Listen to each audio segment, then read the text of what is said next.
In this video, we are going to calculate the capital gain of Mr. Y. Sorry, Mr. A.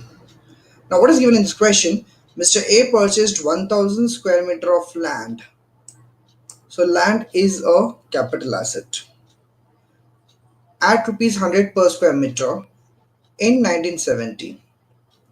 Now, Mr. A has purchased 1000 square meter of land at rupees 100 per square meter.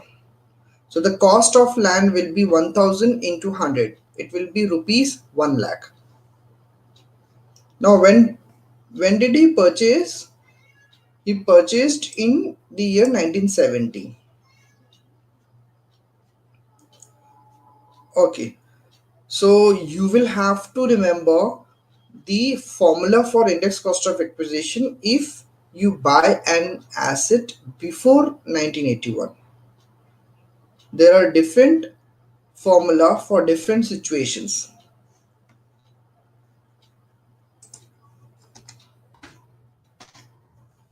Now, Mr. A has acquired an asset before 1481. So the formula for index cost of acquisition will be actual cost of acquisition or fair market value as on 1481, whichever is higher, into index of year of transfer upon index of year of 1981-82.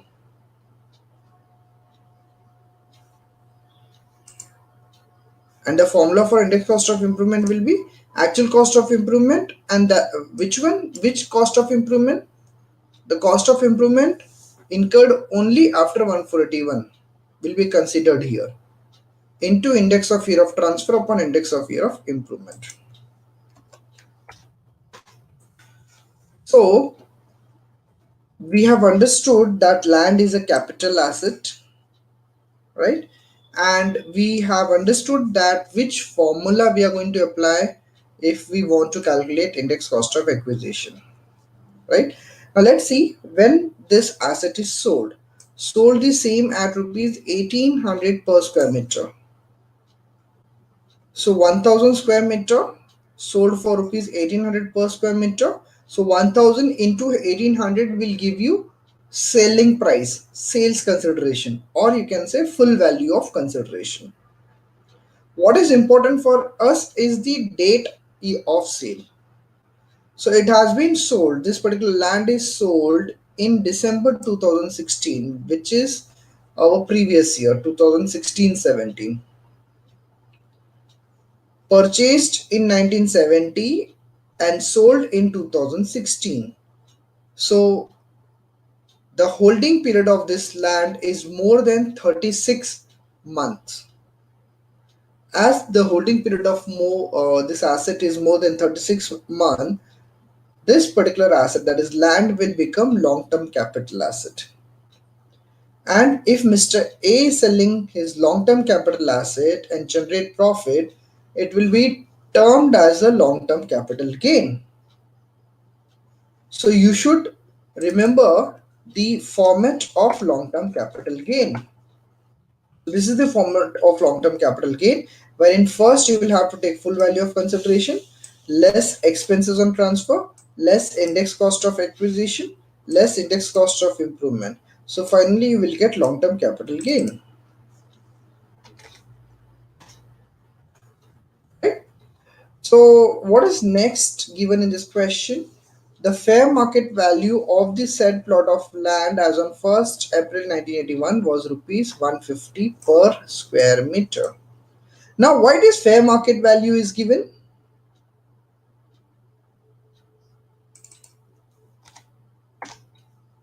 It is because of this section 55(2)(b). When an asset has been acquired before 1481, then the cost to the owner will be higher of A, actual cost of acquisition, or B, fair market value as in 1481.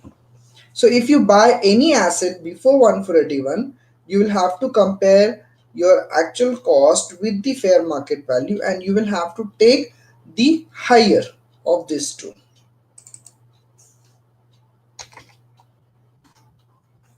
So in our case, or in our problem of Mr. A, you will see Mr. A, the cost of this land to Mr. A in the year 1970 was 100 per square meter. So this cost is before 1981. Now this particular cost will be compared with the fair market value as on 1481, which is 150 per square meter. So we will have to take whichever is higher, 100 per square meter or 150 per square meter. So 150 per square meter is higher. So your actual cost of acquisition will be 1000 square meter into 150 per square meter, right? Next, expenditure incurred in connection with the sale on account of brokerage etc. is 20,000. So expenses on transfer, that is brokerage, is rupees 20,000. This 20,000 will be subtracted from the full value of consideration. Compute the long-term capital gain for the assessment year 17-18. CII, that is cost inflation index, is already given. 1981 is 800, 2016-17 is 1125. So let's start. Now, before you compute the income from capital gain, you will have to write this information. Okay, you will have to give some detail of Mr. A, like name of SSC. So the name of SSC is Mr. A. Assessment year is 2017-18. Previous year is 2016-17. Status individual, residential status resident and ordinary resident. It's an assumption which we are taking that he's resident and ordinary resident. PAN number. If you have the information or if the information is given in the question, you can record here, you can write here, or else you can leave it blank. So let's start. Computation of income from capital gain. You're going to make two columns, particular column and amount column.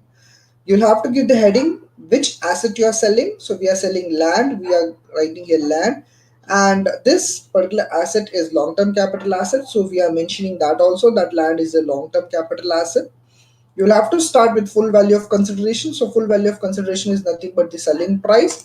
So you're selling this particular land, 1000 square meter land, at the rate of rupees 1800 per square meter. So your selling price will be 1800 per square meter. So 1000 into 1800 will give you full value of consideration or sales consideration, which is 18 lakhs. From this 18 lakhs, you will have to subtract expenses on transfer, which is nothing but the brokerage. So brokerage is 20,000 less index cost of acquisition under section 55(2)(b). Now why we are writing under section 55(2)(b)? Because this particular asset or land is bought by Mr. A before 1481. So section 55(2)(b) will come in the picture.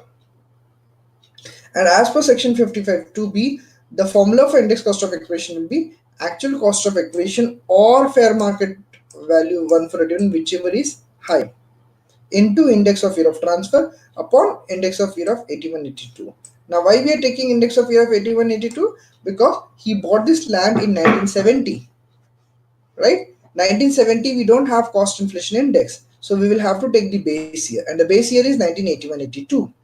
Hence we are taking upon index of year of 1982.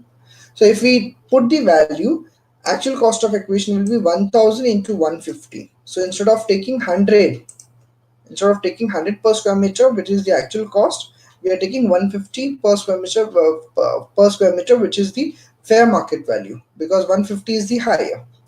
So 1000 into 150 will give you actual cost of acquisition into index of year of transfer. And transfer is in 2016, so it is 2016-17. So the cost inflation index was 2016-17 is 1125. So we will say 1125 upon 100. What is 100? 100 is the base year, 81-82. The CII for the base year, 1981-82. Once you calculate this, you will get 16,87,500, which is your index cost of acquisition. So 18 lakhs minus 20,000 minus 16,87,500 will give you 92,500, which is long-term capital gain of Mr. A. So I hope you have understood how to calculate or compute the long-term capital gain. Thank you for watching this video.